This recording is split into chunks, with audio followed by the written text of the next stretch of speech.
রানী একটি সুন্দর দুর্গে থাকতেন। তার একটি কন্যা ছিল, যার স্বপ্ন সে দেখেছিল।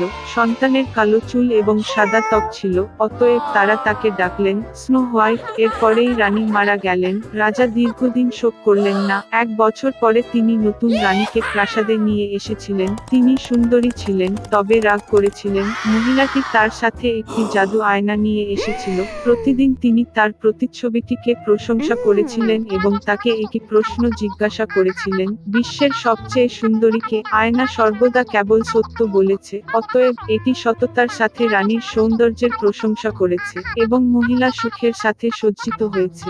স্নো হোয়াইট বৃদ্ধি পেয়েছে এবং প্রতি বছর তার সৌন্দর্য উজ্জ্বল করে, এবং এখন আয়নার সাথে কথা বলতে গিয়ে রানী প্রতিক্রিয়া শুনেছিলেন যে এখন তিনি বিশ্বের সবচেয়ে সুন্দরী নন। তবে স্নো হোয়াইট রানী নিজের প্রাসাদে এটি সহ্য করতে যাচ্ছিলেন না। তিনি তার বিশ্বস্ত দাসকে রাজকন্যাকে এক দুর্ভেদ্য ঝলকে নিয়ে যাওয়ার এবং হত্যা করার নির্দেশ দিয়েছিলেন, কিন্তু চাকর রানীর জন্য মিষ্টি মেয়েটিকে হত্যা করতে পারেনি। তিনি রাজকন্যাকে একটি অন্ধকার জঙ্গলে নিয়ে এসে তাকে ছেড়ে দিলেন এবং সে নিজেই দুর্গে ফিরে এসে রানীকে জানিয়েছিল যে সে তার আদেশ অনুসরণ করেছে।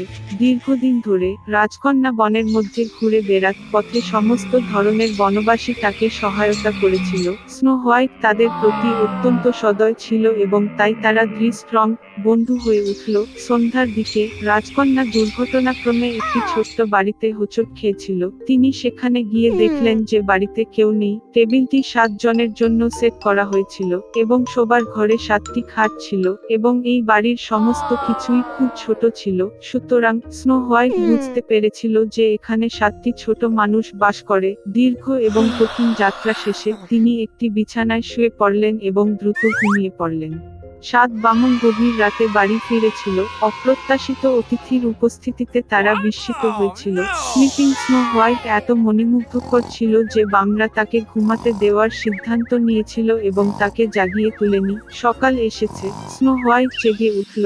7টি বামন দেখে ভয় পেয়ে গেল, তবে তারা তার সাথে স্নেহশীল ছিল এবং মেয়েটি তার ঝামেলার কথা জানিয়েছিল। তারা তৎক্ষণাৎ স্নো হোয়াইটকে পছন্দ করেছিল এবং বামরা তাকে তাদের সাথে থাকার জন্য আমন্ত্রণ জানিয়েছিল। তদুপরি তিনি বাড়ির যত্ন নিতে, রাঁধুনি, ধোয়া এবং পরিষ্কার করতে রাজি হন। প্রতিদিন সকালে বামরা সোনা এবং মূল্যবান পাথর খনন করতে পাহাড়ে গিয়েছিল এবং গভীর রাতে ফিরে এসেছিল কাজের জন্য ছেড়ে। তারা স্নো হোয়াইটকে সতর্ক করেছিল যাতে সে দুষ্ট সৎমায়ের প্রতি ভয় পায় এবং অপরিচিতদের জন্য দরজা না খুলে দেয়।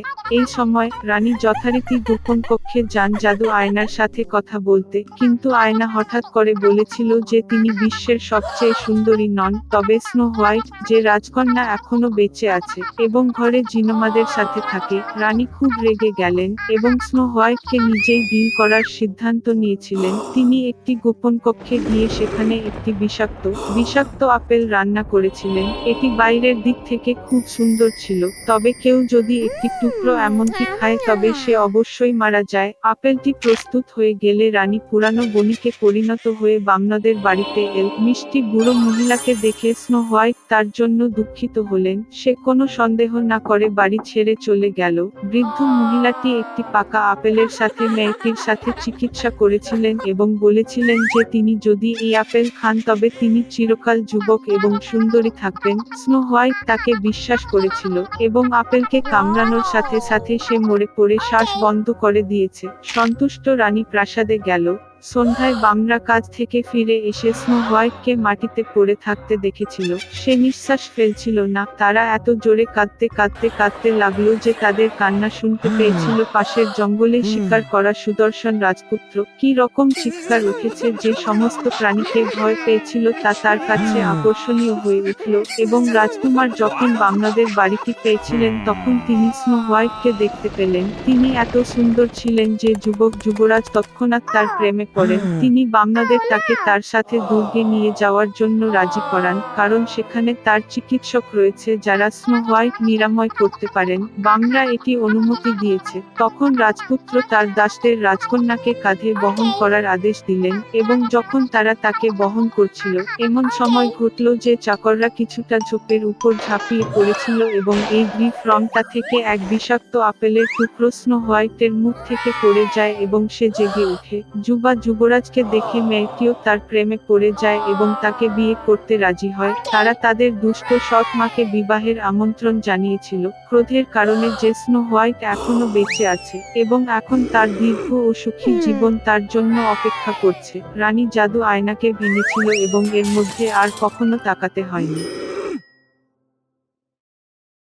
অ্যালিস নামের একটি মেয়ে কিছু না করে সারাদিন হাঁটতে ক্লান্ত হয়ে পড়েছিল। উত্তাপ তাকে ঘুমিয়ে তুলেছিল। হঠাৎ সে লক্ষ্য করল হোয়াইট র্যাবিট, যিনি কোথাও কোথাও তাড়াহুড়ো করেছিলেন। মেয়েটির কাছে অদ্ভুত লাগছিল যে সে নিজের সাথে কথা বলছে এবং তার ঘড়ির দিকে তাকিয়ে রইল। কৌতূহল নিয়ে জ্বলতে থাকা অ্যালিস খরগোশের পিছনে ছুটে গেল এবং বিনা দ্বিধায় তার পিছনে গর্তে ঝাঁপিয়ে পড়ল। এর ভিতরে একটি গভীর কূপ ছিল, যার দেয়ালগুলি বুককেসগুলির সাথে সজ্জিত ছিল। অ্যালিস খুব ধীরে ধীরে পড়েছিল এবং সবকিছু সঠিকভাবে দেখতে সক্ষম হন। একবার কূপের নিচে মেয়েটি 3 পা সহ একটি কাচের টেবিলটি লক্ষ্য করল। এটির উপর একটি ছোট সোনার কি এবং এক ধরনের বোতল রাখা। অ্যালিস কিটি দিয়ে দরজাটি খোলার চেষ্টা করেছিল, তবে এটি খুব ছোট ছিল। চারপাশে তাকিয়ে সে একটা ছোট্ট দরজা দেখতে পেল। এটি খুলতে এবং নিজেকে একটি দুর্দান্ত উদ্যানের সন্ধানের জন্য অ্যালিসকে টেবিলের একটি বোতল থেকে পান করতে হয়েছিল। কয়েক চুমুক গ্রহণের পরে এটি আকারে কমতে শুরু করে। মেয়েটি এত তাড়াতাড়ি সংকুচিত হয়ে গেল যে টেবিলে থেকে চাবিটি নেওয়ার সময় তার হাতে নেই। তারপরে সে মেঝেতে একটি ম্যাজিক পাই দেখল।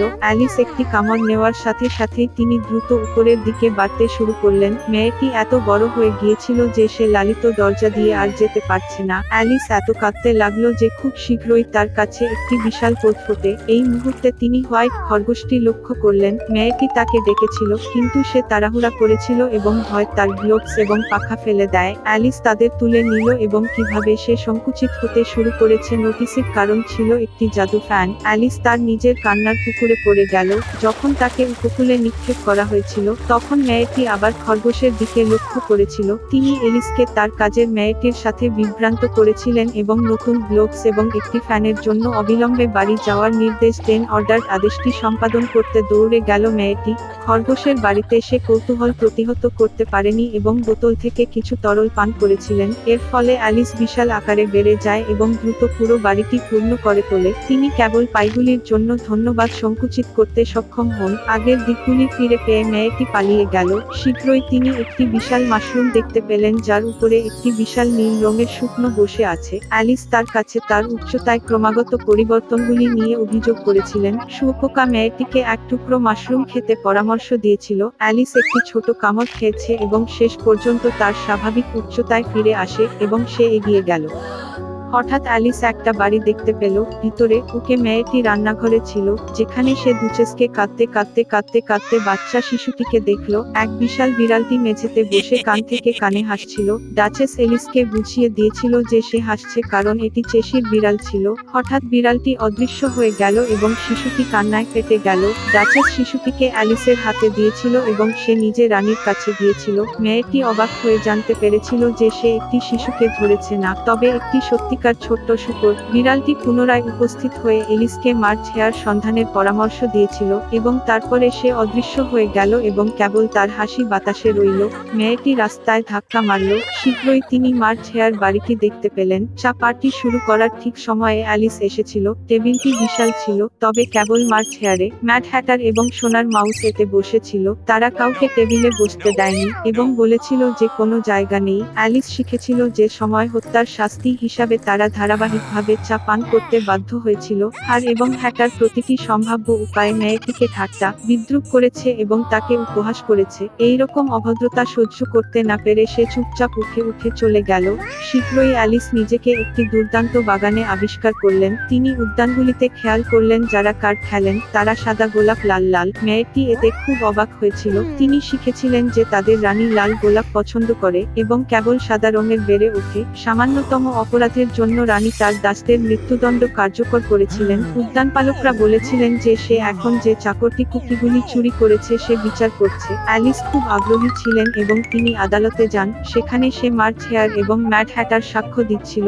যখন তারা শেষ করল, রানী হঠাৎ অ্যালিসকে জিজ্ঞাসাবাদের জন্য ডেকে আনলো। মেয়েটি জবাব দিল যে সে কিছুই জানে না এবং চাকরকে ছেড়ে দেওয়ার আদেশ দিল। রানী রেগে গিয়ে মেয়েটিকে ধরার নির্দেশ দিলেন। এই মুহূর্তে অ্যালিস অনুভব করেছিল যে সে আবার বাড়তে শুরু করেছে। মেয়েটি বুঝতে পেরেছিল যে এগুলি কেবল কার্ড এবং সেগুলি সে ভয় পায় না এবং ঠিক সেই মুহূর্তেই জাদুটি অদৃশ্য হয়ে গেল। অ্যালিস একটি ক্লিয়ারিং এ জেগেছিলেন যেখানে তিনি প্রথম হোয়াইট খরগোশ দেখেছিলেন। চারপাশে একটি পরিচিত ল্যান্ডস্কেপ ছিল, পরিচিত শব্দ শোনা গেল, তাই এটি কেবল একটি স্বপ্ন ছিল, চিন্তা করেছিলেন অ্যালিস।